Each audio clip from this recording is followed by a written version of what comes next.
चंबड़ लग गोठ हाजी मीरसन लगारी वासी पैदाइशी तौर दरवेश सिफ्त मासूम न्याणी 11 साला मोमल भील के मुबैना तौर ॾाॾे पारां पैसे ने एवज़ 80 साला पीरसन शख्स सां परणाइण जो इंकशाफ थियो आहे।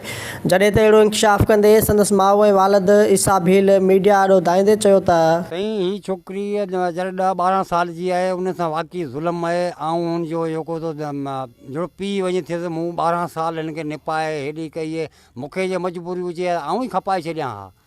मूं सां हीउ ज़ुल्म आहे। ॾाॾनि खे एतिरो 30,000 जो लाचार हो, पंहिंजी न्याणी जो लाचार कोन हो। विकी अथनि बाबा, 80 साल वारे माण्हू खे ॾिनी अथनि। सी बुबर ज़ाति आहिनि। ॾाढे उमिरि विकी आहे, दयालगढ़ में वेठो आहे। सी जमसाबाद खां थोरो ओरते आहे। हितां सी दवा जे बहाने ते खणी विया आहिनि, मूंखां कूड़ करे मूंखां वठी विया आहिनि, उते न ठोके हुननि विकिणी छॾी आहे। जी 80 साल जी उमिरि जो आहे, उनखे बिल्कुलु ॾिनी अथनि, भले तव्हां सॼी दुनिया ॾिसी सघे थी। जी उनजो आमद नालो आहे। जी आमद आहे, उनखे 80 साल जी उमिरि आहे, उनखे पोड़े खे ॾिनी अथनि। असां सां नाक आहे, असां सां ज़ुल्म आहे। मूं त बचो करे निपाए हेॾी कई आहे, आख़िर ॾुख जेको आहे मूंखे ई आहे, ॿियो कंहिंखे थींदो। हा साईं, हीअ असल खां वठी ॼमण चरी आहे। ऐं केॾां वञा, ऐं आख़िर ग़रीब खे दान ॾींदा त ग़रीबनि खे जान छॾाए सघां थो।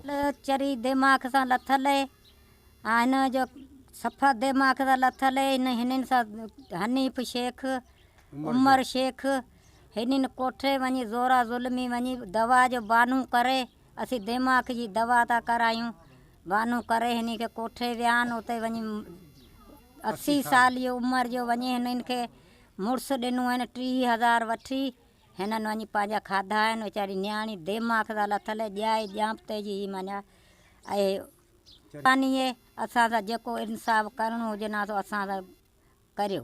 ऐं चरी छोकिरी हिन सां ज़ुल्म कयो अथनि, उमिरि जेको आहे उन विकिणी छॾी आहे पैसनि में। हिन वीचारी खे पोड़ो मुड़ुसु 80 साल जो ॾेई छॾियो। हिन जी कहिड़ी उमिरि आहे?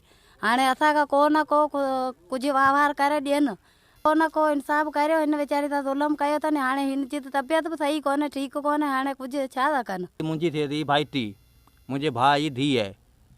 हिन खे विया आहिनि ॾाॾाणा चाचा, हिन खे वठी विया आहिनि घुमण जे हिसाब सां। उते दवा था करायूं असीं, उते विया आहिनि त उते त ॿिए हिननि वञी छोकिरी सां पैसा वठी छोकिरी खे परणाए ॾिनो आहे।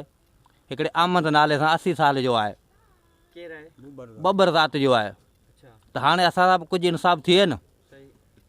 असांजी न्याणी खे चरी आहे, पागल आहे, सफ़ा कोई न को सम्झे थी, न को का शइ हिन में कोन्हे। हिननि आला इख़्तियारनि खां मुतालबो कयो आहे त हिन वाक़िए जो फौरी नोटिस वठी नेंगरी सां इंसाफ़ कयो वञे। Bilawal Arbab, TandoAllahyar news, Tando अलाहयार।